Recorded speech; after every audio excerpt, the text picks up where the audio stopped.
नमस्ते, जय हिंद। देखिए, मैं ज़्यादातर अंग्रेज़ी पत्रकारिता से जुड़ा हुआ हूँ, लेकिन हिंदी भी पिछले 5 साल से अखाड़ा करता हूँ न्यूज़ 18 इंडिया पर। अभी किसी ने मुझे बताया कि सर आपको 5 साल हो गए इस शो को करते हुए, और पिछले 1 डेढ़ साल से नंबर 1 है दोपहर में, तो वो भी ज़रा गर्व से कह सकता हूँ। तो एक दक्षिण भारत का व्यक्ति पैदा हुआ त्रिशूर में, बड़ा दिल्ली, उदयपुर, जमशेदपुर में, और आज हिंदी अंग्रेज़ी दोनों में टीवी पत्रकारिता कर रहा है, तो कुछ तो बात है। लेकिन सबसे बड़ी बात यह है कि मैं जर्नलिज्म का स्टूडेंट नहीं हूँ। मैं कॉमर्स ग्रेजुएट हूँ, उसके बाद मैंने एमबीए किया मार्केटिंग और फाइनेंस में, और इस बीच मैंने मास कॉम का डिप्लोमा किया जेवियर से। उसके बाद मैं 5 साल एडवर्टाइजिंग में था, फिर ड्रीम जॉब जीता, और स्पोर्ट्स के ज़रिए फिर न्यूज़ में आ गया, और फिर देखिए ज़िंदगी कहीं पर भी आपको ले जा सकती है। लेकिन एक बात है कि जो काम करने में मज़ा आए उस काम को कीजिए, तो फिर वो काम मज़ा रहेगा, सज़ा नहीं होगी। तो मैं जहाँ भी जाता हूँ, और लोग विश्वास नहीं करते हैं, पर 2 दशक से ज़्यादा हो गया मुझे पत्रकारिता में या मीडिया टेलीविज़न इंडस्ट्री में, और ओवरऑल कॉर्पोरेट लाइफ में 25 साल से ज़्यादा हो गए हैं। तो मैं बस एक ही कहता हूँ कि जो काम करना चाहें वो काम ऐसा करिए जिसको करने में आपको मज़ा आए, क्योंकि if you enjoy what you doing, जो काम अगर आप शिद्दत से करेंगे, मेहनत से करेंगे, और वो मेहनत एफर्ट नहीं लगेगा, आप घंटों बिता सकते हैं उसमें, और एक शिद्दत रहेगी, एक जुनून जो होता है। और उसके साथ फिर जैसा आमिर खान ने 3 इडियट्स में कहा था ना कि भैया काबिल बनो, कामयाबी अपने आप कदम चूमेगी, वो घूम फिर के हो ही जाता है। लेकिन कई बार आपको किस्मत इशारे करती है कि आपकी कॉलिंग ये है, आपको ये करना चाहिए, और बार बार आपको उस तरफ, उस दिशा, अब देखिए ना, मुझे ही बार बार लेके चली गई भी कि तुम्हारा काम यहाँ है, तुम ये करो। अब इसमें मैं बस आपको फ्यूचर के लिए 2-4 चीज़ें कह सकता हूँ। जर्नलिज्म में कहा जाता है कंटेंट, क्लैरिटी और कॉन्शियंस, इसकी बात बहुत लोग करते हैं, लेकिन हम सब ये भूल जाते हैं कि हम सब एक ऐसे बिजनेस में हैं जहाँ पर हम बड़े बड़े, क्या कहते हैं, आइडियल्स को लेके तो चलते हैं, लेकिन हम अमूमन ये भूल जाते हैं कि we are at the end of the day of business. अगर आप खुद अपना ही एक शॉप है जहां आप लिखते हैं, आप एंकर हैं, आप एडिटर हैं, आप सब कुछ हैं, तो आपको सिर्फ आपके अकेले का खर्चा है, लेकिन फिर भी खर्चा तो है। अब यही एक मीडिया कॉन्ग्लोमरेट, एक मीडिया ऑर्गेनाइजेशन में, आज की तारीख में कुछ कुछ बड़े बड़े मीडिया ऑर्गेनाइजेशंस में 2 से 3 हज़ार लोग काम करते हैं। तो यहाँ पर आप कितना कॉन्शियंस मेंटेन कर सकते हैं, कितना आप ऑब्जेक्टिविटी मेंटेन कर सकते हैं, कितना आप एकदम आइडियलिस्टिक हो सकते हैं। दुनिया भर में ऐसा नहीं है जब भारत में ही है, दुनिया भर में कहीं पर भी मीडिया 100% इंडिपेंडेंट नहीं है, और ना ही होगा जब तक कि वो सेल्फ फंडेड नहीं है, या फिर उसके पास कोई ऐसा पेड़ है जहाँ पर भाई हर रोज़ कुबेर का एक खजाना है कि मुझे पैसे की चिंता करने की आवश्यकता ही नहीं है, और फिर मैं बिल्कुल आइडियलिस्टिक होकर चल सकता हूँ। ऐसा नहीं हो सकता। भारत में एक्चुअली प्रेस फ्रीडम जितनी है वो कई दुनिया के दूसरे देशों में नहीं है। यहाँ पर 4,500 से ज़्यादा पब्लिकेशंस हैं, 250 से ज़्यादा मीडिया चैनल्स हैं, और आप कह रहे हैं कि भाई हमारे पास फ्रीडम नहीं है, तो ऐसा नहीं हो सकता। लेकिन जो अभाव मुझे लगता है वो क्लैरिटी, कॉन्शियंस या कंटेंट का नहीं, अभाव मुझे कंट्री का लगता है। अभाव मुझे इस बात का लगता है कि हम लोग देश के नज़रिए से पहले नहीं सोचते हैं। जब एक स्टोरी को करते हैं, आज हम, क्योंकि ज़्यादातर सब कुछ डिजिटल मीडिया प्लेटफॉर्म पे इतना बड़ा स्प्रेड हो गया कि दुनिया में कोई भी कहीं पर भी बैठकर हमको देख सकता है, और हमारी खबर, हमारी स्टोरी के बेसिस पर सिर्फ हमारे बारे में नहीं, और उस खबर के बारे में नहीं, इस देश के बारे में एक धारणा बना रहा है। वहाँ ये ज़रूरी है अब और आगे जा कर के कि जब मैं खबर को लिखता हूँ, अच्छी हो बुरी हो जैसी भी हो, उस खबर की वजह से क्या मेरे देश की छवि खराब हो जाती है? देश की क्या गलती है भाई? अगर आपके गली में एक कोने में कचरा पड़ा है, तो आज की तारीख में देखते हैं कि देखिए कचरा पड़ा है, कितना गंदा है ये, फर्स्ट रिएक्शन हमारा ये है। लेकिन हम ये भी तो कह सकते हैं कि ये पूरी सड़क साफ है, बस एक जगह पे आप कचरा छोड़ गए, जरा इसको भी साफ कर दो भाई। दोनों में फर्क है ना। हम खबर तो मैंने वही दिखाई ना, लेकिन मैं जो खबर देख रहा हूं उसको ये भी दिखा रहा हूं कि मेरी पूरी सड़क साफ है, एक कोना गंदा है, या मेरा पूरा शहर साफ है, एक गली गंदी है, या एक वार्ड गंदा है। There is a difference in the perspective, और ये हमको थोड़ा सोचने की आवश्यकता है। क्योंकि आज हम, क्या हो रहा है, हम पहले से ही ओपिनियन बना चुके हैं, खबर को ही ओपिनियनेटेड तरीके से करते हैं। खबर खबर है, एडिटोरियल ओपिनियन है। डिबेट में आप ओपिनियन लेके आ सकते हैं, एक स्लांट दे सकते हैं, आप कह सकते हैं मेरा एजेंडा है, पर खबर में कभी एजेंडा नहीं होना चाहिए। खबर का एक ही एजेंडा होना चाहिए कि यार मेरा देश बदनाम ना हो। ये बहुत ज़रूरी है सर, और ज़रूरी इसलिए है क्योंकि आज हम ऐसे पटल पे पहुँचे हैं जहाँ दुनिया की निगाहें हम पर हैं, नॉट एज एन ऑल्सो रैन। जैसे आज हमने देखा कि ओलंपिक्स, वर्ल्ड एथलेटिक चैम्पियनशिप में हमने क्या किया है, हीट में एशियन रिकॉर्ड तोड़ दिया और टॉप 5 में हम फिनिश किया है हमने। मेंस मेडले में, मेंस रिले में हम टोकन हुआ करते थे, यार लेन नंबर 8 में किसी को रखना है, चलो भारत के किसी प्यादे को रख दो और वो हीट में तड़ा दौड़ जाएगा, उसमें भी आखिर में आ जाएगा, और हम बोलते हैं छोड़ो यार। आज हम लोग फाइनल में नंबर 5 पे आए हैं। तो यानी अगली बार कोई जब इंडियन एथलीट वहाँ जाएगा तो वो नज़र से देखेंगे। यही बात जब भारत तो उठ रहा है तो हमारी मीडिया भी उठ रही है। हमारे स्टैंडर्ड्स क्या है, हम किस तरह से हमारे स्टोरीज़ को करते हैं, हम किस तरह से स्टोरीज़ को प्रेजेंट करते हैं, अब दुनिया देख रही है। ये बहुत बड़ा चेंज हमें अपने अंदर लाना पड़ेगा कि मैं खबर कैसे कर रहा हूँ। अब देखिए टमाटर के दाम बढ़ गए तो सब ने हाथ हाथ तौबा मचा दी कि देखो टमाटर के दाम बढ़ गए, पर आप में से कितनों को पता है कि ये दाम बढ़े क्यों? आज तक तो कभी नहीं बढ़े, तो अभी अचानक कैसे बढ़ गए?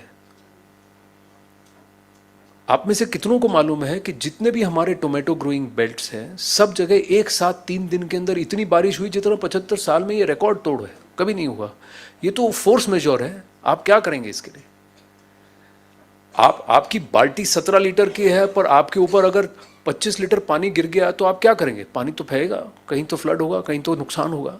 लेकिन उसके बाद जिन्होंने ये स्टोरीज की कि टमाटर के दाम बढ़ गए, 150 रुपये टमाटर हो गया किलो, उन्होंने कभी ये कहा कि जिस दिन सरकार ने कहा कि 80 रुपये में नाफेड पे और मदर डेयरी पे आपको मिलने वाला है, उसी दिन ये दाम 110 रुपये गिर गए थे मार्केट में? ये स्टोरी कितने लोगों ने की? हम में से कितनों ने ये स्टोरी की कि 15 दिन के अंदर वही जो 150 रुपया टमाटर था आज अब 50 रुपये में मिल रहा है या 40 रुपये में मिल रहा है? तो ये अब आप दो लोग हाथ उठा रहे हैं, लेकिन भीड़ तो इतनी बड़ी है ना। हाय तो वह तो ट्वीट में तो सबने मीम घुमाए थे कि नहीं घुमाए थे, और उसके बाद फिर अनियन प्याज के दाम आ गए, प्याज पर भी हमने घुमाए।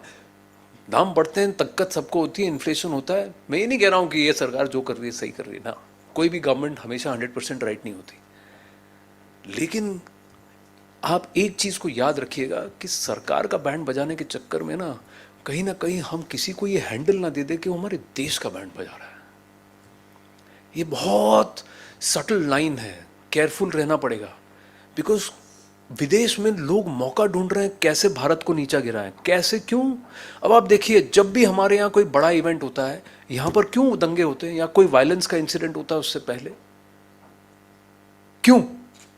ताकि कुछ भी पॉजिटिव इस देश का ना दिखे। भाई हम लोग 20% हैं इस देश, दुनिया की पॉपुलेशन के, 20% ऑफ द वर्ल्ड्स पॉपुलेशन, और आप कह रहे हो कि यार हम नैरेटिव सेट नहीं कर सकते। ऐसा कैसे हो सकता है? अफ्रीका नेशंस 55 देश हैं अफ्रीका में, ठीक है। उसके एक मीटिंग में मैंने सुना, एक देश के प्रधानमंत्री हैं, राष्ट्रपति हैं, वो कह रहे हैं कि हम सब लीबिया में जो झगड़ा हो रहा था, स्ट्राइफ, तो हम सब अफ्रीका के नेता एक साथ लीबिया जाना चाहते थे इसको सुलझाने के लिए, और हमें नेटो कह रहा है कि तुम मत आओ। तो उनका ये कहना है कि भाई मेरे कॉन्टिनेंट में हमारे लोगों के बीच हम जाकर मसला सुलझाना चाहते हैं और नेटो वहां बैठ के कह रहा है कि तुम मत आओ। ये तो नहीं होना चाहिए ना। यानी कि हम कमजोर हैं, हम अलाउ कर रहे हैं किसी और को कि ये डिक्टेट करे। आज से 25 साल, मैं तो शायद जर्नलिज्म में नहीं रहूंगा, कोई और कई लोग यहां पर हैं जो वरिष्ठ हैं, नहीं होंगे। आप लोग कुछ यंगस्टर्स हैं जो कि परहैप्स उस वक्त यहां खड़े होंगे, पर उस वक्त हमें यह ज़रूरत नहीं होनी चाहिए कि हम किसी को ये बताएं कि भाई कुछ भी करें, देश का नैरेटिव हमारे हाथ में होना चाहिए। इंडिया का नैरेटिव चाइना में बैठा कोई मीडिया एजेंसी, अमेरिका में बैठी कोई मीडिया एजेंसी, यूरोप में बैठी मीडिया एजेंसीज पर वो डिसाइड नहीं करेंगे कि भारत का नैरेटिव क्या होगा और भारत कौन होगा। ये आप टीवी पर हों, प्रिंट पर हों, डिजिटल पर हों, हमारा फ्यूचर इस पर टिकता है कि ये नैरेटिव हम चाहे जितने भी बटे हों पॉलिटिकली, आइडियोलॉजिकली, कंपटीशन में कुछ भी हों, इस एक चीज़ को मैं बस यही आपसे कहना चाहता हूं कि इसको भूलिए मत कि आपकी लिखी हुई हेडलाइन सिर्फ आपके अखबार को, आपके चैनल को, आपके पोर्टल को नहीं बेच रही है, वो इस देश को भी बेच रही है, इस देश की भी एडवर्टाइजिंग कर रही है, इस देश का भी हेडलाइन बना रही है। और वहाँ अगर हमने चुप कर दी तो फिर हम फंस जाएंगे, क्योंकि जब नैरेटिव घुमाने की बात आती है, प्रोपेगेंडा की बात आती है, तो हमारे ही हेडलाइंस को यूज़ करके हमारे खिलाफ यूज़ किया जाता है। उस वक्त हम नहीं सोचते हैं, हमको बस लगता है यार उस है इन 4 मास्टर्स में से मैं किसका